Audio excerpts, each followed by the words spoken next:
Today's topic is a touchy one. People will either furiously defend coffee or be extremely opposed to it. In today's video, I am going to look at both sides because yes, it does have some benefits, but it also has some drawbacks. Keep watching to learn more about coffee. Should you continue drinking it, or is it maybe time to give it up?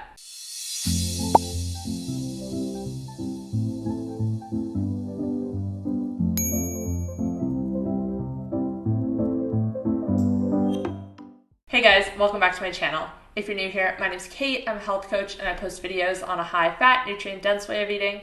If you like this video, please give it a thumbs up, feel free to share, and make sure to subscribe. And make sure to follow me on Instagram, Twitter, and Facebook, where I share new posts every single day. I like to think that I'm a pretty positive person. So in that case, let's start with the pros. Pro number one is that it gives you an energy boost. This is a pretty obvious one. I think this is the main reason why people drink coffee, or at least why they start drinking coffee. Coffee gives you a short-term boost to your energy. As you probably know, it contains a stimulant called caffeine. Caffeine is absorbed in your bloodstream and then goes to your brain, where it blocks a neurotransmitter. When not blocked, it's what signals your brain that it's time to go to bed. This results in other transmitters, such as dopamine, increasing. It also increases the release of adrenaline via the sympathetic nervous system, which makes you more alert. Pro number two is that it helps you burn more fat. You know, when you see protein powders or weight loss shakes labeled as fat burning, usually the ingredient that provides this effect is caffeine, making coffee a cheaper option. Several studies show that caffeine boosts your metabolic rate, increasing your calorie expenditure. Coffee also contains chlorogenic acid, an antioxidant that helps control hunger pangs.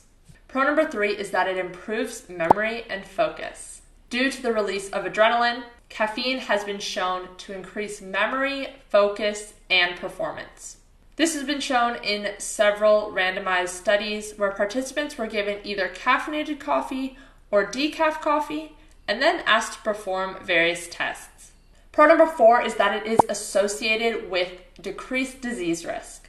Most notably, there have been several studies on coffee consumption and type 2 diabetes. While it isn't completely understood, coffee drinkers do have a significantly decreased risk. Of course, this is all observational and not directly linked, but one study showed a reduced risk of up to 67%. There's also a correlation with coffee consumption and decreased risk of Alzheimer's, dementia, and Parkinson's. Again, all just observational. And now for the cons. Number one is that it increases cortisol and stress. Studies have shown that caffeine increases cortisol at rest, and that levels of cortisol after caffeine consumption are similar to those experienced during an acute stressor. But there seems to be more of a raise in cortisol in those who abstain from caffeine for several days and then include it. Those who took it routinely did not see an immediate raise. Con number two is that it causes anxiety and jitteriness. Caffeine stimulates your fight or flight response, and studies show that this can make anxiety worse and even trigger an anxiety attack. Low doses of caffeine might be okay, but consuming more than 400 milligrams at once may lead to feeling overstimulated and anxious. Con number three is that it can upset your gut. The caffeine molecule on its own is considered to be a stomach irritant. It causes your digestive system to work faster because it's trying to get the caffeine out as quick as possible. Pretty much, it has a laxative effect, and this is one of the ways it can upset your gut. Coffee is also very acidic, which can affect the lining of your stomach and intestines. Some people who suffer from IBS report coffee being a trigger. Con number four is that it is often highly treated with chemicals. Conventional coffee is among the most heavily chemically treated foods in the world. It is steeped in synthetic fertilizers, pesticides, herbicides, fungicides, and insecticides. Of course, you can buy coffee that isn't chemically treated, so as long as you are prioritizing quality, this isn't a concern. And con number 5 is that it is highly addictive. Drinking coffee regularly can lead to your brain chemistry changing.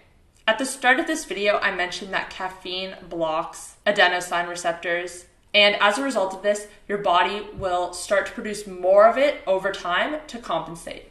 This requires you to consume more to get the same fix. Cutting caffeine out cold turkey results in a lot of free receptors for adenosine to bind to, which is part of the reason why we experience withdrawal. So what is the best way, if any, to consume coffee? It's obvious that it can help with focus and productivity, and I think those are pretty great benefits. I think the key is to drink it strategically and infrequently.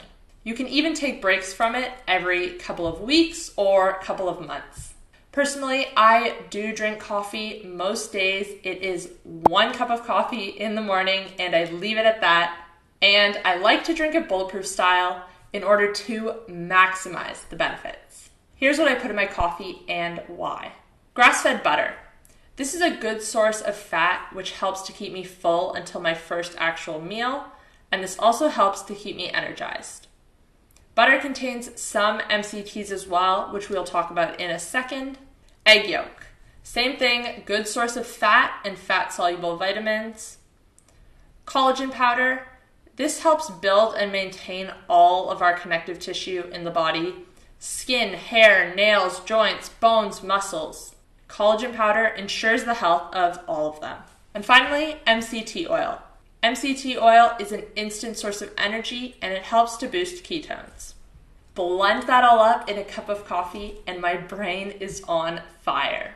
Plus, it tastes delicious. For the next couple of days only, until February 20th, you can purchase the collagen powder and the MCT oil that I use from Perfect Keto for 20% off. Use the code down below to save. This is the brand I personally use and love. Okay, and now I want to hear from you. What are your thoughts on coffee?